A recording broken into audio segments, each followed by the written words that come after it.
राहुल गांधी पीड़ित परिजनों से मिलने के लिए अलीगढ़ पहुंचे और अब हाथरस के लिए रवाना हो चुके हैं।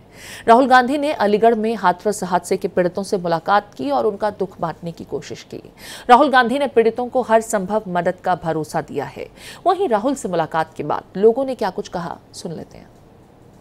आपकी शिकायत करेंगे, मना के रखो। मेरी माँ चली गई, मेरा भैया भी चलेगा। मरा नहीं, ऐसा लगता है कहीं जाके मर जाओ। मेरे घर खाली हो गया। कुछ भी हो जाए, वो यही समझा रहे थे कि टेंशन ना लो, अब आपकी मदद करेंगे पूरी, यही बोल रहे थे।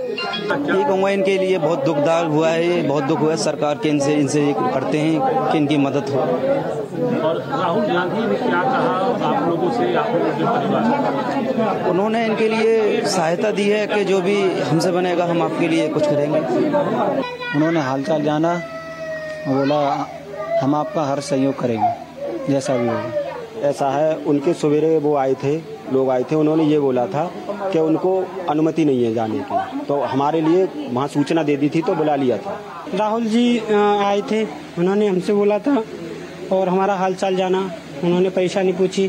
तो इसमें जो है राहुल गांधी जो है सहायता के लिए बोल रहे हैं, गवर्नमेंट से भी और अपनी तरफ से भी कह रहे थे कि जो भी होगा कराएंगे। तो पीड़ितों को भी आपने सुना, जिनसे राहुल गांधी ने आपसे कुछ देर पहले अलीगढ़ में मुलाकात की। अब आप हाथरस की तस्वीरें देख रहे हैं, जहां हाथरस हादसे के पीड़ितों से मिलकर उनका दर्द बांटने की कोशिश कर रहे हैं कांग्रेस नेता राहुल गांधी। तो तस्वीरों में आप देख सकते हैं, अलीगढ़ के बाद अब हाथरस पहुंच चुके हैं राहुल गांधी, जहां पीड़ित परिजनों से मुलाकात कर रहे हैं, उनका दर्द बांटने की कोशिश कर रहे हैं, उन्हें हर संभव मदद देने का आश्वासन राहुल गांधी द्वारा दिया गया है।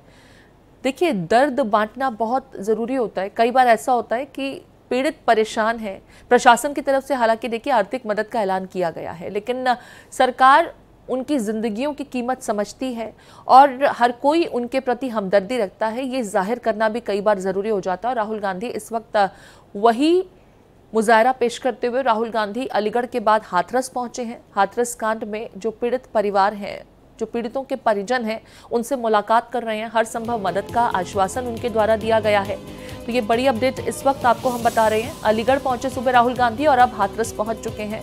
पीड़ितों के साथ लगातार राहुल गांधी मुलाकात कर रहे हैं, मृतकों के परिजनों से मिल रहे हैं, उन्हें हर संभव मदद का भरोसा उनके द्वारा दिलाया गया है।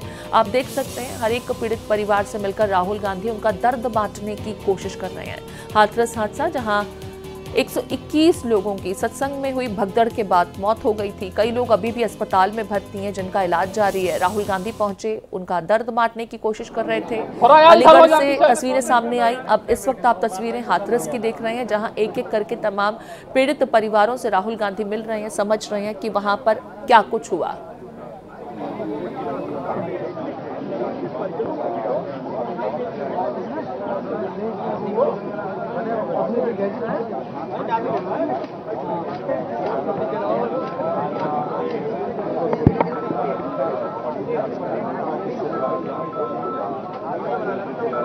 देखिए, बिल्कुल राहुल गांधी अब से कुछ देर पहले पहुंचे हैं यहाँ पे। तो हाथरस की तस्वीरें आप देख रहे हैं। राहुल गांधी अब से कुछ ही देर पहले यहाँ पहुंचे हैं, एक एक कर तमाम पीड़ितों से मिल रहे हैं, उस रोज क्या हुआ ये समझने की कोशिश कर रहे हैं और पीड़ित परिवारों को उन्होंने ये आश्वासन भी दिया है कि उनकी हर संभव मदद की जाएगी। सरकार भी मदद कर रही है, कांग्रेस पार्टी भी कोशिशें करेगी कि पीड़ितों को इंसाफ मिल सके, उन्हें जो ज़रूरत है। फिलहाल देखिए, किसी के परिवार का कोई व्यक्ति अचानक क्यों चला जाता है तो बहुत सी स्थितियां उत्पन्न हो जाती हैं। कुछ ऐसे लोग भी होंगे जो इकलौते कमाने वाले होंगे, कुछ लोग ऐसे होंगे जिनकी बदौलत उनका घर चल रहा था। अब ऐसे में सरकार की तरफ से आर्थिक मदद का ऐलान ज़रूर किया गया है, लेकिन राहुल गांधी यहाँ पर ये कह सकते हैं कि लोगों का दर्द बांटने के साथ उन्हें हर संभव मदद दिए जाने का आश्वासन देते नजर आ रहे हैं। रजनीश मेरे साथ जुड़ गए, रजनीश का रुख कर लेते हैं। रजनीश, हाथरस हादसे के बाद पहले अलीगढ़ और अब हाथरस पहुंच चुके हैं राहुल गांधी और एक एक करके तमाम पीड़ितों के साथ मिल रहे हैं, उनका दर्द बांट रहे हैं। हर संभव मदद का भरोसा भी उनके द्वारा दिलाया गया है, जताया गया है। देखिए, वहाँ केवल हम राहुल गांधी की बात ना करें, सारे सियासी दल, लगभग बसपा के भी कल एक प्रतिनिधि मंडल गया था, तो राहुल गांधी का ना एक बहुत बड़ा मैसेज है। हालांकि उत्तर प्रदेश के सीएम योगी आदित्यनाथ शुरू से कहते रहे हैं कि यहाँ पे सियासतदान लोग यहाँ सियासत न करें, इस जो यहाँ की परिस्थितियाँ है। हालांकि सियासी लोग जरूर जा रहे हैं, लोगों के दुख दर्द बांट रहे हैं, उनके दुखों पे मरहम लगा रहे हैं। और जिस तरीके से शुरू से ही बयानबाजी तेज हो गई थी, अखिलेश यादव के साथ उनका फोटो वायरल हुआ था, उसके बाद अखिलेश यादव का पलटवार हुआ था, उसके बाद प्रेस कॉन्फ्रेंस में योगी आदित्यनाथ ने साफ इशारा करते हुए समाजवादी पार्टी के नेता पर इशारा किया कि आप देखते रहें कि किसके रैलियों में भगदड़ होती रही है, भीड़ का कैसा बिहेव होता है। तो उनका कहीं ना कहीं सारा अखिलेश यादव के तरफ था। लेकिन आज राहुल गांधी के जाने से जाहिर तौर पे उत्तर प्रदेश की मौसम में भले नरमी है, लेकिन सियासी माहौल गर्म हो गया है। प्रीति, ठीक है, यहाँ पर आपने जो बैकग्राउंड में तमाम डेवलपमेंट्स रही थी और कौन किससे मिलता रहा, किसके दरबार में किसकी हाजिरी लगती रही, इसका भी जिक्र किया। और ठीक है, सियासत हो रही है। इस बीच राहुल गांधी तो पहुंच गए हैं, दर्द बांटने की कोशिश कर रहे हैं। लेकिन रजनीश, जिनके चलते लोगों को ये दर्द मिला, जिनका सत्संग था, जिस सत्संग को लेकर के तमाम जो गलत फैक्ट्स हैं वो प्रशासन के साथ साझा किए गए थे, उनको लेकर के पुलिस अभी भी क्लूलेस है। सूरजपाल कहाँ पर है? देखिए, जो कुछ मीडिया रिपोर्ट्स दावा कर रहे हैं उसमें दावा किया जा रहा है कि एक जगह उत्तर प्रदेश में ही सुरक्षित छिपा हुआ है और कुछ उनके फोटो वायरल हो रहे हैं, उनके समर्थकों को जो टमाटर को पन्नी में लिए जा रहे हैं। तो कहीं ना कहीं कुछ लोगों का दावा जरूर है कि सुरक्षित है। और सबसे बड़ी बात प्रीति, सवाल कुछ लोग सरकार पे भी उंगली उठा रहे हैं कि जिस तेजी के साथ एक कमेटी गठित की गई थी और कमेटी को कहा गया था कि 24 घंटे के अंदर आप लोग रिपोर्ट सबमिट करेंगे, उसके बाद न्यायिक आयोग बनाया जाता है। न्यायिक आयोग कल उत्तर प्रदेश में एक छोटी सी बैठक करते हैं, जिसमें न्यायिक आयोग के अध्यक्ष, जिनको बनाया गया हाईकोर्ट के रिटायर्ड जज है श्रीवास्तव जी, उनके साथ भवेश कुमार रिटायर IPS और जो लोग हैं। समझने वाली बात है कि अभी तक वहां से जुड़ी कोई फाइल इनको नहीं दी गई है और प्लान किया गया कि इतनी बड़ी जांच को कैसे किया जाएगा। हालांकि आधिकारिक बयान नहीं था, लेकिन उन्होंने कहा, हाईकोर्ट के जज, रिटायर्ड जज जिनको बनाया गया है, जिनसे सरकार उम्मीद लगा के बैठी है कि इनकी एक साफ सुथरा जांच आएगा, उस पर सरकार आगे काम करेगी। उन्होंने कहा कि 2 दिन में हम लोग जांच चालू करेंगे।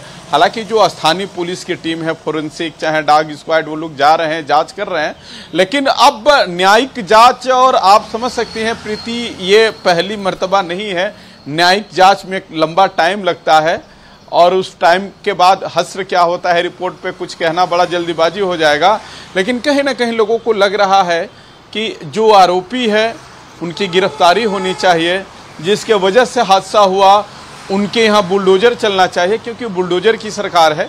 लोगों के मन में सवाल है, जो लोगों के मन में सवाल है वही हम टीवी ऑन स्क्रीन बता रहे हैं, लोगों से शेयर कर रहे हैं, आपसे शेयर कर रहे हैं। तो कहीं ना कहीं लोगों के मन में अभी तक सवाल है कि तमाम यहाँ के STF के पास इलेक्ट्रॉनिक सर्विलांस है, डिवाइस है, तमाम ऐसे इक्विपमेंट है जिससे बाबा की गिरफ्तारी हो सकती थी।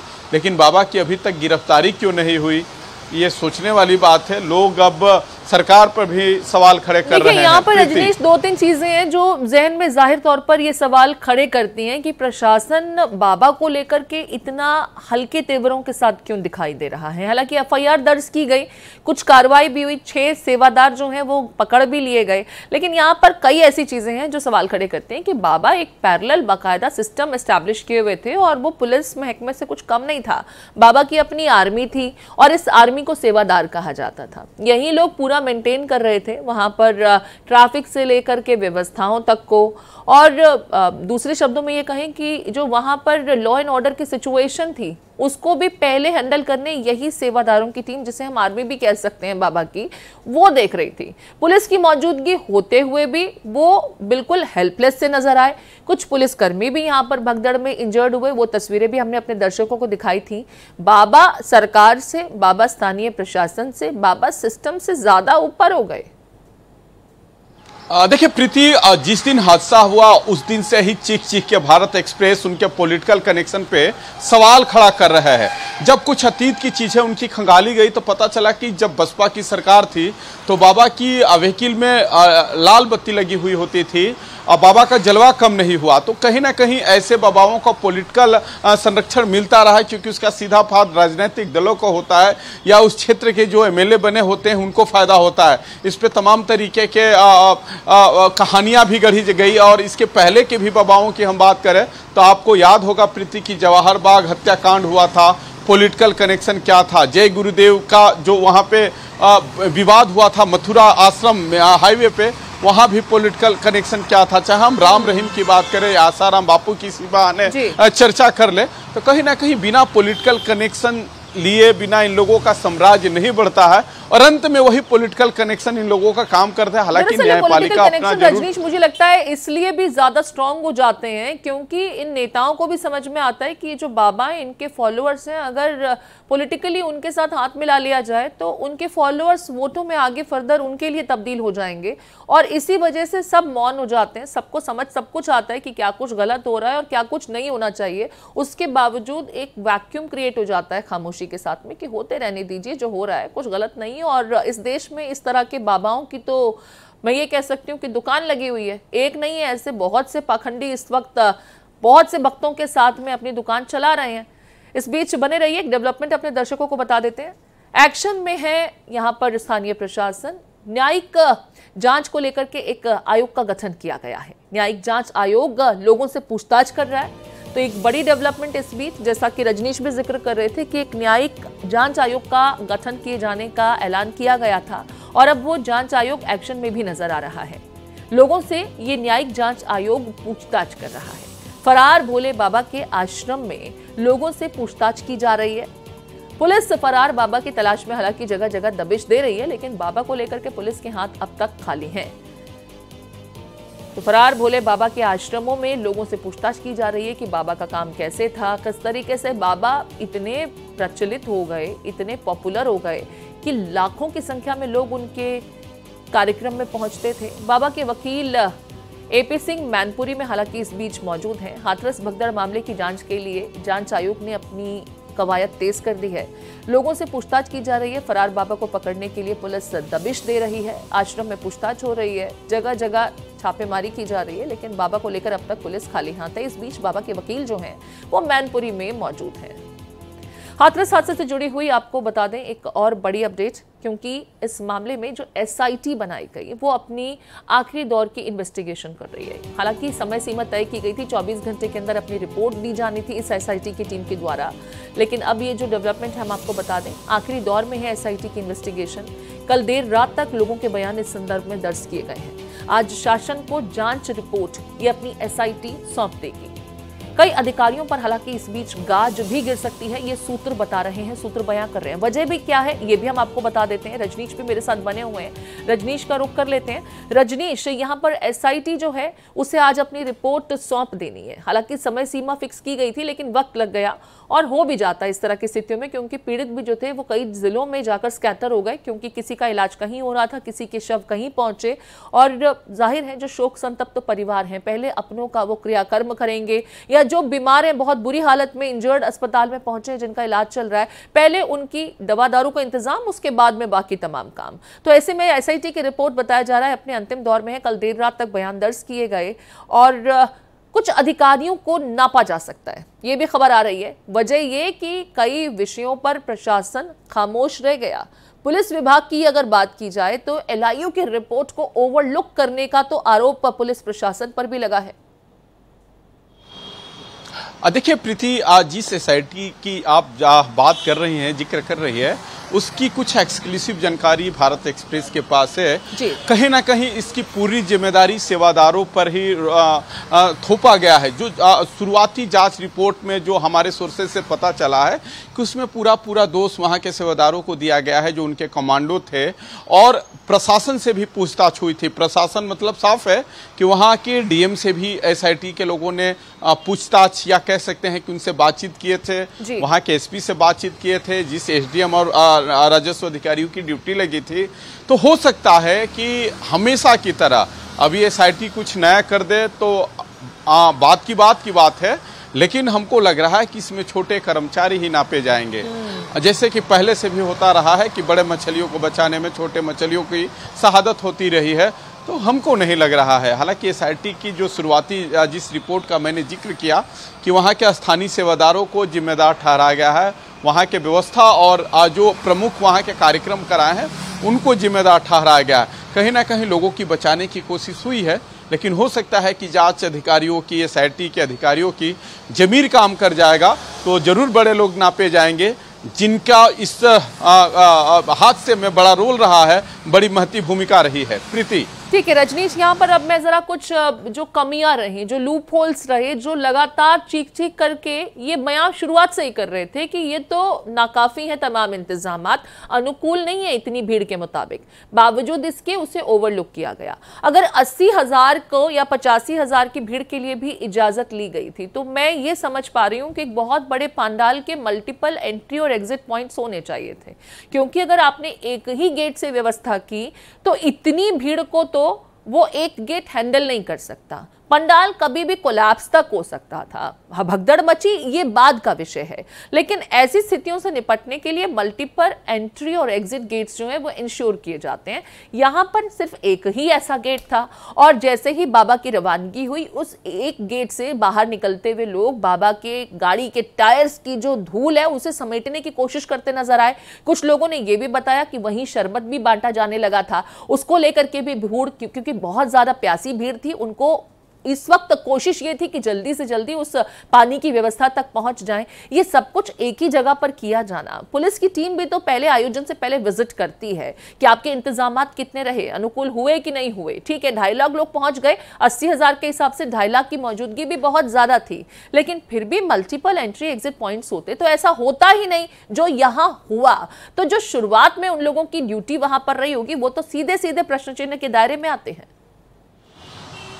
देखिए प्रीति, बाबाओं का काम कर रहे जो काम करने का तरीका होता है, कुछ दिन पहले एक वेब सीरीज आई थी आश्रम, हालांकि वो आश्रम किसी संत के करीब नहीं था, लेकिन आश्रम देखने के बाद पता चला कि इनका कितना सिस्टम मजबूत होता है। जैसे कि मैंने पहले ही बताया कि कुछ मीडिया रिपोर्ट्स दावा कर रहे हैं कि बाबा जहां छुपे थे वहां अंदर सीओ जाते हैं, सीओ बातचीत करके आते हैं और कहते हैं कि बाबा अंदर नहीं है। बार बार मैं इस बात का जिक्र इसलिए कर रहा हूं कि इन लोगों का पॉलिटिकल कनेक्शन क्या होता है वो समझने के लिए थोड़ा सा आश्रम वेब सीरीज सबको देखना चाहिए, जो यहाँ की कहानियों में लेकर लगातार इंटरेस्ट लोग बनाए हुए हैं। दूसरी कहानी है कि आपने कहा कि जो एग्जिट और एंट्री होता है, मुख्यमंत्री योगी आदित्यनाथ ने प्रेस कॉन्फ्रेंस में भी स्वीकार किया, तो वहाँ के सेवादार स्थानीय प्रशासन को अंदर नहीं जाना चाहते कि लोग अंदर जाए। यहाँ तक कि जब दुर्घटना भी हो गई तो लोगों को स्थानीय प्रशासन को इससे दूर रखा जा रहा था। तो समझने वाली बात है कि आम सिपाही की हैसियत या आम थानेदार की वो हैसियत नहीं होती है। तो मैं जिस बात एसआईटी का जिक्र किया, तो एसआईटी में उन बड़े अधिकारियों की भूमिका तय होनी चाहिए कि भाई आपकी भूमिका क्या है। हमको नहीं लगता है कि इतना जो प्रभावशील, जिसका इतना बड़ा प्रभाव है, कोई थानेदार उनके समागम में जाएगा और अपने हिसाब से निर्देशित करेगा। हालांकि वहाँ एक एसडीएम और सीओ की ड्यूटी रही जरूर, लेकिन हमको पता है स्थानीय जब ग्राउंड जीरो पे आप जाएंगे तो इनकी क्या हैसियत होती है। इनके जो अंधभक्त होते हैं, जो इनके फॉलोअर होते हैं, अपने बाबा के आदेश का किस तरीके से पालन करते हैं। तो जो ऐसे कार्यक्रम हो रहे थे, तमाम ऐसे संत समागम वाले लोग हैं जहां इनका संत समागम होता है तो उनके अपने लोग काम करते हैं। हालांकि आपने जिस वेब सीरीज या जिस प्रोग्राम का भी जिक्र किया, टीवी में आने वाले प्रोग्राम या जो फिल्में होती हैं वो हमारे समाज का ही आईना होती हैं अक्सर, और ये लोगों को चेताने के लिए, बताने के लिए बहुत ज़रूरी भी होती हैं कई बार कि भक्ति कीजिए लेकिन अंधभक्त मत बनिए। यहाँ इस मामले में भी यही दिखाई दिया कि सैकड़ों नहीं लाखों की तादाद में अंधभक्त थे जो बाबा के सत्संग में गए। सत्संग में अच्छी बातें सुनने के लिए जाते हैं, लेकिन फिर उसके बाद वही बाबा उस सत्संग को छोड़ करके, अपने भक्तों को बदहाली में छोड़ करके, तड़पता हुआ छोड़ करके दोबारा उनकी सुध भी लेने नहीं आते कि मेरे भक्तों, आपके साथ जो हुआ उस त्रासदी के लिए मैं भी कहीं ना कहीं जिम्मेदार हूं और मैं आपके दर्द में बराबर साझा करने के लिए यहां मौजूद हूं। बाबा तो अंडरग्राउंड हो गए। बहुत शुक्रिया विस्तार से इस विषय पर चर्चा करने के लिए। तो आपको बता दें कि बाबा के संदर्भ में जहां पुलिस की टीम लगातार छापेमारी कर रही है, बाबा अभी तक अंडरग्राउंड है, बाबा का कुछ अता पता चल नहीं रहा है और जैसा कि रजनीश ने इस रिपोर्ट के दरमियान, चर्चा के दरमियान भी कहा कि सीओ साहब भी जब बाबा के कथित आश्रम में पहुंचे तो गेट पर खड़े रहे, अंदर दाखिल होने की हिम्मत नहीं कर पाए। अब सोचिए ये बाबा कितने प्रभावशाली रहे और इनकी तूती किस कदर सिस्टम में बोलती थी कि कोई हिम्मत नहीं कर पाता था बाबा के गिरेबान तक सीधे हाथ डाल दें। बाबा अंडरग्राउंड है और इन्वेस्टिगेशन जारी है। एसआईटी की रिपोर्ट भी आज सबमिट हो जाएगी। न्यायिक जांच आयोग भी इस संदर्भ में अपनी इन्वेस्टिगेशन कर रहा है।